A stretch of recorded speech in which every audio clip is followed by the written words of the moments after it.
You may have heard stories about skinwalkers, Native American witches, or spirits that turn into animals to cause harm. But at the lake where I spent the larger portion of my childhood summers, they went by a different name, Deerians.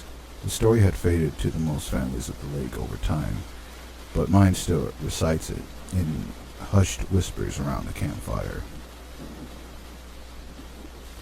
The legend of the Deerians began sometime in the 18th century. Settlers from Europe flocked to North Michigan with hopes of getting a head start on the fur trade. That's when they found the lake, and at the lake there were Native American tribes. Most were welcoming and hospitable. Others were quiet and kept to themselves, but most were kind. Most. There was one tribe, a single tribe that resided in the swamps on the west side of the lake, that were vicious. They would attack anyone who strayed too far into the swamp. Man, woman, child, settler, even other tribes. Nobody knew why they were so aggressive, but the attacks added up and followed the deaths and disappearances, and the settlers had enough. They began to set up traps, ambushes in the swamps where they knew the tribe would be. Common hunting grounds, pathways, even the village itself, but they were all always abandoned, inhabitable only by a herd of white-tailed deer. Sometimes people never came home from the swamp. They always go missing for days on end, but would later be found, completely mangled. Most blamed wolves or bear or mountain lion, but upon the only further inspections, the only tracks they would be able to find belong to deer.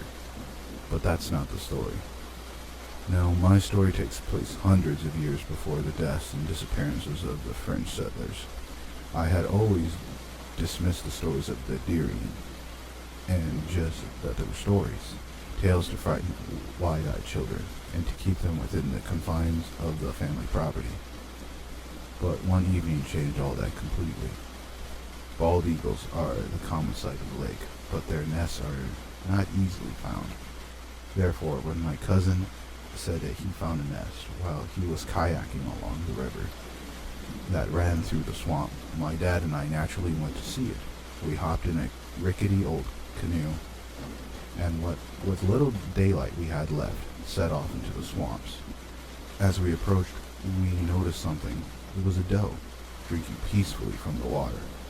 She didn't notice us at first, but something made her look up and notice Dad and me.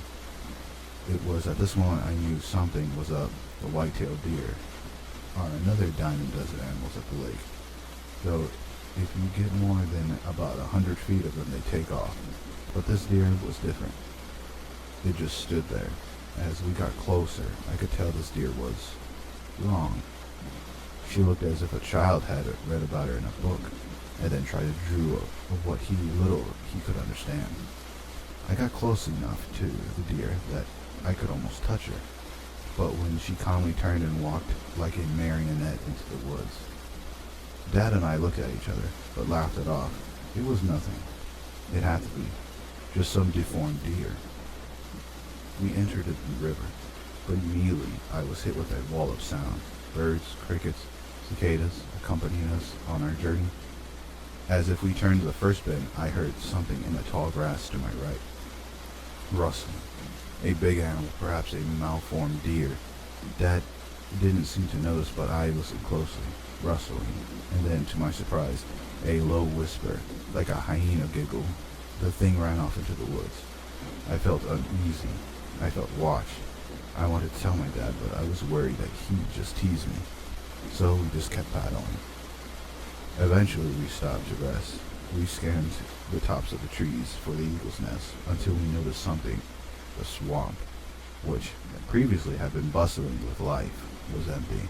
No crickets, no birds, no cicadas, no noise at all.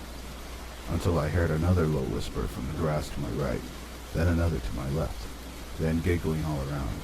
I no longer felt watched, I felt hunted. Something splashed in the water behind me, but by the time I turned and looked, all I saw was the tracks of deer. I looked at Dad, who I had never seen more afraid before. I knew he was absolutely terrified. We began to paddle for dear life. With all the swamps roaring to life, we paddled against the current. as birds dive-bombed us and insects swarmed us, and the giggling all around. We paddled for what seemed like an eternity, until suddenly, silence. Dad and I were in the open lake, safely away from the confines of the swamp. I took the time and tried to calm myself down until something plugged into the water beside me. I looked and saw an arrowhead sinking slowly into the shallow water of the bay.